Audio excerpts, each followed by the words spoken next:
haven't had a chance to watch the All-22.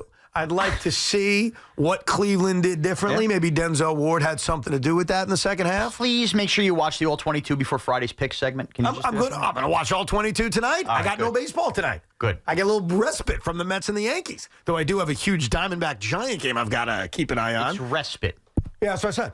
I thought you said breast spit. No, I didn't. Breast spit. Where's your mind right now? That's what it sounded like to me. I said respite. So congratulations to Tommy and Sean. You guys share the victory in correctly predicting that Malik Neighbors would get 11 or 12 targets. Repetitive Tommy, more power to you, bro. Now, speaking of repetitive Tommy, you have issues with Brian Daboll's coaching in the second half yesterday? Sure do. Go ahead. And it's hard for me to buy into this team because, once again, the head coach was the cowardly lion because after the turnover on downs in the fourth quarter, run, then you lose 4 yards, then you run again, and then you send a kicker who was on the couch like the rest of us last week out there to kick a 48-yard field goal. So we're going to have a quick little game show here. Sean, you're the contestant. Door number 1 or door number 2, your choice. Okay, door number 2. Door number 2, the head coach is an idiot. You want to know what door number 1 was? Door number 1 is he's tanking. Because that is a head coach that is trying to lose on purpose. Tommy, you're wrong. Sean, that's coaching to win. No, it is not. Yeah, it is coaching scared. Either you are not good at your job or you are purposely trying to lose games because you are comfortable and you realize you need to draft a quarterback. Because once again, he's coming up with these decisions with the kickers to lose games. Now, he got bailed out in this game because you're playing the Browns and Deshaun Watson, who's a bottom 3 quarterback in the NFL. He is hideous. And he got bailed out. So I'd love to hear your explanation here because to me he's either a moron or he's tanked. Last week when Graham Gano was hurt and we all crushed Brian Daboll for the kicking situation, did the Giants or did they not bring in multiple kickers despite already having one on the practice squad to work out? Just start with that, yes or no? Sean, fine, yes. Okay. Did this kicker, Greg Joseph, hit not 1, not 2, but 3 extra points in that long 38-yard distance type? I don't care if he's sending out Justin Tucker for 48 yards. Be aggressive, go for the win. Now, he's not Justin Tucker. He's a guy who didn't have a job a week ago. I know Evan agrees with you. Guys, in the NFL, I don't care if you were on your couch a week ago. If you were good enough to play in the NFL and good enough to kick on a clear September day, it is your job to hit 46-yarder, and it is your job as a head coach when you need a field goal to seal the win to make sure you have the best possible situation to put that field goal. That's what he did. I can't kill Daboll for that. Is Brian Daboll's job security tied to a quarterback? Dude, we spent Monday. Yes, I guess, but we spent Monday killing the idea that the Giants not having a kicker killed them, and Brian Daboll screwed up the whole kicker situation. Now, in theory, they do have a kicker. He coached like he had a kicker. I'm going to kill him for that? I can't kill him for that. So you're asking me if I agree with Tommy? Yeah. I partially agree with Tommy. I think he's just taking it too far. I don't think Brian Daboll's an idiot, nor do I think he's tanking, but I disagreed with running with Devin Singletary 3 straight times at the Cleveland 29-yard line. I disagree with it. I would have dialed up at least one aggressive play to not settle for a 48-yard field goal. So I'm with him in terms of the argument. I'm not with him in terms of either he's tanking, which is not the case, and you know that, bro. And I don't think he's an idiot. I just don't think he was aggressive enough with at least one of those plays. Like, here's what I'll give you. Can I give you this? First of all, you want to run on first down because they only had 2 timeouts left? Okay, fine. When you get stymied and now it's 2nd and long, and they're playing the run to the point where when you ran with Devin on 2nd down, he got stopped for a negative 3-yard loss. Okay. I probably see that and say, all right, I'm going to dial up a pass play. They got 1 timeout left. Let me see if I can get a chunk of yards here. And what if Myles Garrett sacks him and knocks him out of field goal range? What if? What if a lot of bad things happen? Are you playing it safe to kick the field goal? I don't have a problem with that. Or, Sean, what if Devin Singletary loses 3 yards like he did, and now you're settling for nearly a 50-yard field goal? What if? Both aren't good, bro. Dude. Like, it was too conservative in terms of that play call. So I do agree with him that I didn't like that, but that was the only thing I didn't like from the second half. If you look at the rest of the second half play calling, I think Brian Daboll was aggressive. I think his players didn't execute. Yeah, there were bad penalties. There were missed throws by Daniel. So I think that I don't think the second half was literally, let's climb into a hole and wait for the clock to run out. I don't think that's a fair criticism. No, and I think a good defense stepped up like the Browns. Guys, there's one thing you could criticize Brian Daboll for, and neither of you have mentioned it yet. In the game or just in one specific moment? Go ahead. And it almost lost them the game. Go ahead. We are in year 2 of Eric Gray. He's not a return man. He stunk last year dropping punts left and right. He can't hold on to the football. And there he is. I understand that they have gone to Gunnar Olszewski out. How is he your primary option to return kicks? He stinks. He fumbled the kick, and it led to an immediate 7-0 lead. And thank God the Giants came back, because that's the thing to kill Brian Daboll about. Eric Gray is not a return man. Stop making him something that he's not. And he came I'm not a Pilates instructor. Nobody would have me do that. I mean, come on. Yeah, right over So there. then, can someone explain to me then why these decisions by the head coach are being made? Is he an idiot? Is he comfortable? So what is it? Is he an idiot? Is he comfortable? Or is he tanking? Oh, well, hold on. Why do you have to be so hyperbolic? Because, Evan, this is It's now... a football discussion. Like, it's just a disagreement on, like... Because he's getting a pass. It's been 2 years of this. Tommy. Yes. Take a deep breath, okay? This is what's so going on interesting. here? We're all, like, I'm on Tommy's side for the most part, but he's nuking it.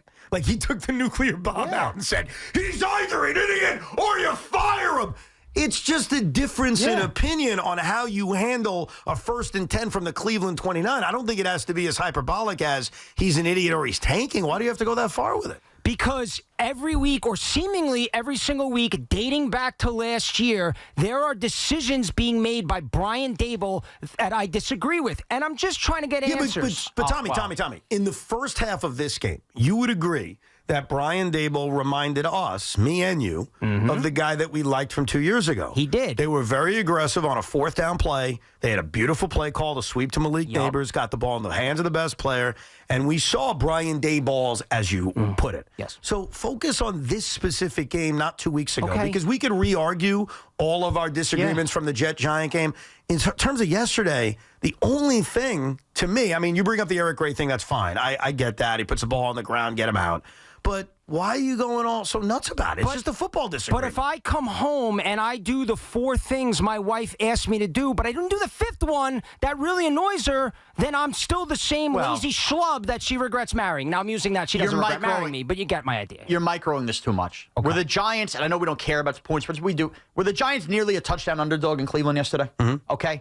Were we not coming off Brian Daboll being asked after 2 weeks about job security? Down 7-0 on the road versus a good defense. Did Brian Daboll, with his play calling, not give Daniel Jones all the confidence, Malik Neighbors, and go for it on that 4th down? Brian Daboll coached a game yesterday that is worth applauding. They won a football game nobody thought was coming, and a lot of it was due to his coaching. I agree with him on that. Like, I think overall, like, especially the play calling, which we now know he is a part of, Brian Daboll did a great job yesterday. Disagreeing how you handle that final possession, like, we disagree. I don't think it has to be, he's either an idiot or he's tanking. I know. Like, why does it have to be that extreme? Pick door number 1 or pick door number 2.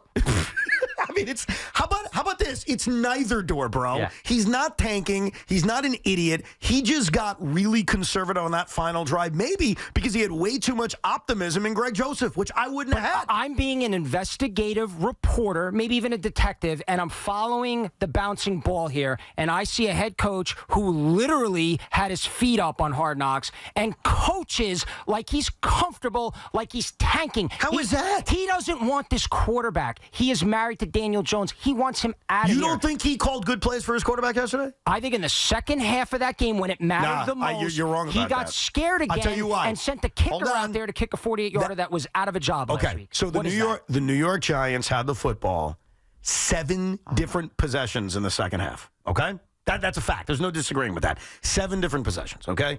One of those possessions, I agree with you. I didn't like how conservative he was. If you go through the other 6 possessions, and I dare you to because you'll be proven wrong, show me where Brian Daboll coached scared.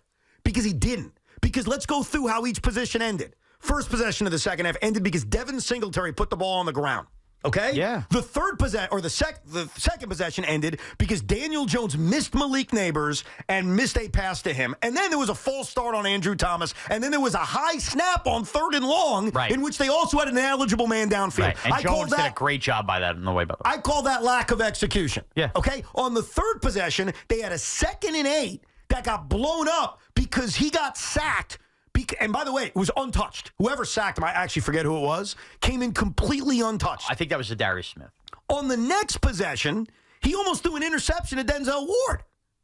Daniel Jones didn't execute. He did. I don't see play calls where he was conservative. I see the quarterback and this offense not executing. So I think it's lazy is a mean word. I was about to call you Brian because you look like Brian Daboll. Thank you. Lazy is a mean word because I know you watch every Giant game and every Giant play. There's nothing about the play calling until the final possession, which we agree with, that shows me the Giants got conservative and went into a cocoon. And by the way, I just showed you because I gave you examples. So now I'll give it to you. Without mentioning the field goal possession that we agree on, show me where he got conservative. I'll hang up and listen.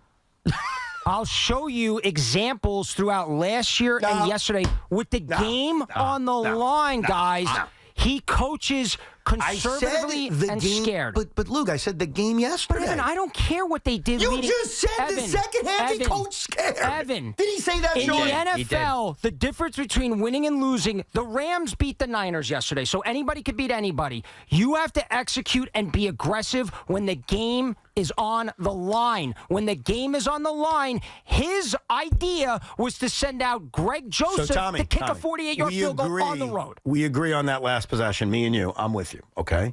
On the 6 other possessions in the second half, did he coach scared? What good would... No. I'm asking you a question. No. Okay, so I win. What Thank good you. would... Okay, you win. But the bottom line is that I want an answer to why this head coach makes these decisions. And I haven't been able to get an answer of this. He's either comfortable because he knows he has a job. Stop saying that. They won the game. It's a victory Monday. We may only get 3 or 4 of these all year long. Can we enjoy the damn win? No, because... Tommy, No. we're not Daboll and tanking. Everyone just shut up. No. All the callers. Can we just enjoy a win? No, because we you know never why? win. We finally won. right. Enjoy the win. You're gonna be Randy Bullock, because show host should be in shape too. By the way, if we're gonna come on the air, Sean, and be critical of the Jets and Robert Saleh after wins, then I have to be fair and be critical of the head coach. So then you know what? The way you wanted him to coach, then he did a great job in week 2 because you don't even want the kicker existing. So as far as I'm concerned, credit him for that. No, that's another bad mark on his case because he once again. We get it. You don't like Daboll, you want Belichick here. We got I it. definitely don't want. I'd rather have Joe Judge for the next 20 years than Bill Belichick. We got it. Okay, fine. You're like a dog on a fire hydrant. Okay, all right. You want to wave the pom-poms and spin it, then be my guest. Coach of the year, and he's on his way to a second. But somebody else needs to point out the other things with this football team that everyone else is seeing.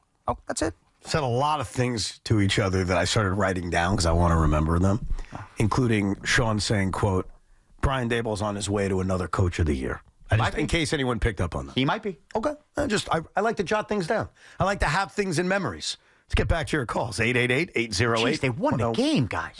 Go out there and rip that son of a bitch. First of all, I defended him. Did you not listen to what I said? I know. The play calling in the second, because here's the thing, and this is why I appreciate what Tommy did. I do appreciate you, bro. He represents a lot of Giant fans who were saying that last night. The Giants kind of got conservative in the second half. They kind of said we're playing not to lose. And what I'm saying to you is outside of the field goal drive, which I completely agree with you on, right? So put that aside. I just argued with Sean about that first. Like, I'm with you on that. I think you guys are dead wrong that he got conservative. And I just gave you the specific examples of it. It was lack of execution on various people. A lot of it the quarterback, some of it penalties. I thought initially when I went to bed, as a matter of fact, I taped the whole podcast ripping Daboll, and upon second watch, I was wrong. Yeah, it's just not true. Like, that's not what happened in the second half of this game. What happened in the second half of this game, in terms of why they didn't score and they didn't put long drives together, is that they didn't execute as well as they did in the first half. It's just sometimes it's as simple as that. It's not necessarily on the coach. The field goal drive, I'm with you on. I would have been much more conservative than running it with Devin Singletary 3 times in a row to kill time and rely on a Greg Joseph 48-yard field goal. Me and you, simpatico. Enjoy the win. I'm enjoying the win. Victory Monday. But the win to me after the game yesterday, I felt like the win masked a lot of the same problems. The quarterback wasn't bad in the second half. The quarterback was hideous in the second half. If he throws that interception and they don't call a bogus pass, roughing the passer in the first half, the game's totally different. Giants go down 14-0. I'm just pointing out the negatives. I'm sorry. This is completely irrelevant to what you're saying. I'm going to ask a very nice question. I'm going to ask this so nicely. Can politicos stop texting me? All right? Oh, no. Stop. I mean, why is Donald Trump Jr. texting me right now? Why does he I just got a text message from him, and before that I got one from Walls. I mean, why are they texting me? They don't even know who I am. Why are you texting me? Justin Jefferson. Both of you! Stop it! I get it. The other side's idiots. I know. My phone blows up. I think my wife's texting me an emergency. Meanwhile, the governor of Minnesota is telling me to Harry, get your fat ass out of the couch. As long as they're texting. You asked Tim Walz if he would have kicked the field goal from 46 yards out. He was a coach. So